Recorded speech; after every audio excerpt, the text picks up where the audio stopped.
মুদাবিয়া মুদাবিয়ার কথা শুনেনি। মুদাবিয়া কি জিনিসটি স্পিকার আপনার কাছে আমি একটু জানতে চাই। মাওলানা মামুনুল হক তিনি অনেক বড় বড় কথা বলছেন এই বাজেট নিয়ে, সরকারের পতন ঘটাবেন, অনেক কিছু ঘটাবেন, কিন্তু তিনি যে গাজীপুরে এক নারী শোয়া ধরা পড়লেন মুদাবিয়ার নামে, আসলে সেটা কি ছিল আমি জানি না।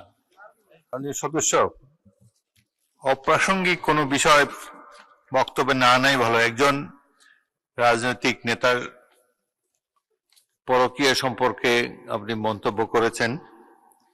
সাধারণত নিয়ম হলো যার এখানে এসে জবাব দেওয়ার সুযোগ নাই তার সম্বন্ধে অভিযোগ তোলা সংসদে সমীচীন নয়। 2 নম্বর, আপনারা মুতা বিয়ে সম্পর্কে আমার কাছে কেন জানতে চাইলেন? আমাকে কি এক্সপার্ট মনে হয় এসবের ব্যাপারে?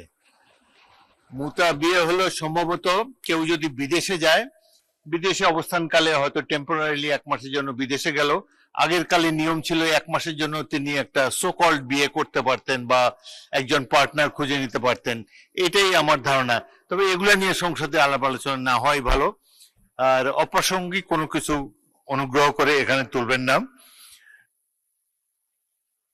এর কোনো দরকার নাই। মাননীয় উপনেতা, আপনি কি বলতে চান? আমি তো কি মুতা বিয়েতে এক্সপার্ট নাকি? আপনি বলেন।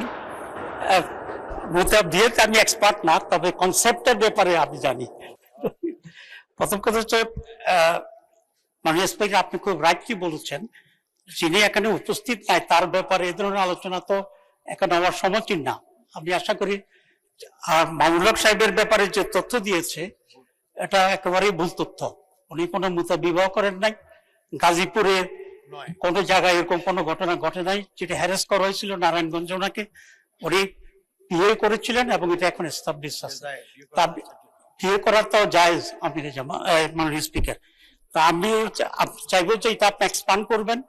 পার্লামেন্টের রেকর্ডে এই ধরনের ভুল তথ্য এবং ভুল বক্তব্য থাকা উচিত হবে না। ধন্যবাদ মাননীয় স্পিকার। মাননীয় উপনেতা কি চিফ হুইপ বলবেন? বলেন।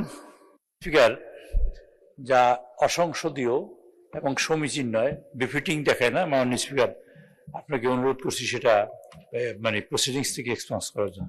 ধন্যবাদ। মাওলানা মামুনুল হকের এই বিষয়ে আলাপ করার সংসদের কার্যবিবরণীতে আসার কোনো প্রয়োজন নেই।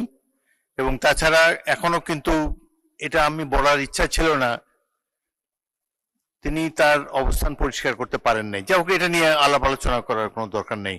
মুজিবুর রহমান সাহেব কি বলবেন এই সম্পর্কে? বলেন না কিছু। এটা একজন